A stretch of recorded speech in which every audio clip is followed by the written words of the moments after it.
माझं नाव शुभांगी राजे वेगळे. तुमचे प्राथमिक शिक्षण कुठे झाले? माझं प्राथमिक शिक्षण जिल्हा परिषद केंद्रीय कन्या शाळा भोकरदन येथे झाले. तुमचे माध्यमिक शिक्षण कुठे झाले? माझं माध्यमिक शिक्षण मी 5वी ते 10वी जवाहर नवोदय विद्यालय अंबापरतूर येथे झाले. तुमचे उच्च शिक्षण कुठे झाले? उच्च शिक्षण माझे मोरेश्वर महाविद्यालय भोकरदन येथे झाले. तुमचे ध्येय काय होते, म्हणजे तुम्हाला काय बनायचे होते? शालेय जीवनात असताना मला डॉक्टर बनायचं होतं, पण पुढे चालून जसं अभ्यास करत गेले, नवीन क्षेत्र माहीत झालं, त्यानंतर मी इकडे न्यायालयीन क्षेत्राकडे वळाले. आपण कोर्टामध्ये स्टेनो म्हणून काम करताय, आपले खूप खूप अभिनंदन. ही परीक्षा देण्यासाठी काय पात्रता लागते? यासाठी सुरुवातीला आपल्याला GCC TPC याच्यात टप्पे असतात. सुरुवातीला 60 शब्द प्रति मिनिट, 80 शब्द प्रति मिनिट, अशा प्रकारे म्हणजे एका मिनिटात आपल्याला 80 शब्द लिहायचे आणि ते नंतर ट्रान्सक्रिप्ट करायचे, म्हणजे त्याचं भाषांतर रूपांतर करायचं अशा पद्धतीनं. तर कोर्टासाठी काम करत असताना मला मराठी 80 शब्द प्रति मिनिट आणि इंग्लिश 100 शब्द प्रति मिनिट असा पार्श्वभूमी होती आणि त्याच्या बळावर ही परीक्षा दिली. तुम्ही स्टेनोची तयारी कशी केली?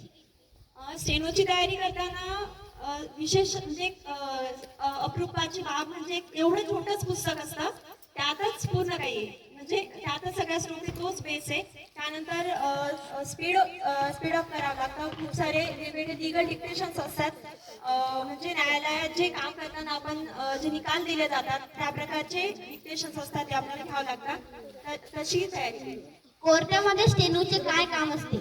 स्टेनोचे काम, स्टेनो म्हणजे थोडक्यात आपल्या ज्या लोअर ज्युडिशरी म्हणजे आपले जे डिस्ट्रिक्ट कोर्ट आहेत तिथे JMFCs त्या ठिकाणी निकाल तयार करणे, नवीन आलेले समजा जे आरोपी असतात त्यांच्यावर तुम्ही हा गुन्हा केला आहे बाबा अशा पद्धतीने ते चार्ज तयार करणे, असे वेगवेगळ्या स्वरूपाचे काम असते. सर्वात महत्वाचं काम स्टेनोचं याचं असतं की जे जज निकाल देतात, समजा जे साक्षीदार असतात, साक्षीदार तपासून घेऊन जो निकाल तयार होतो फायनल तो तयार करणे हे स्टेनोग्राफरचं काम.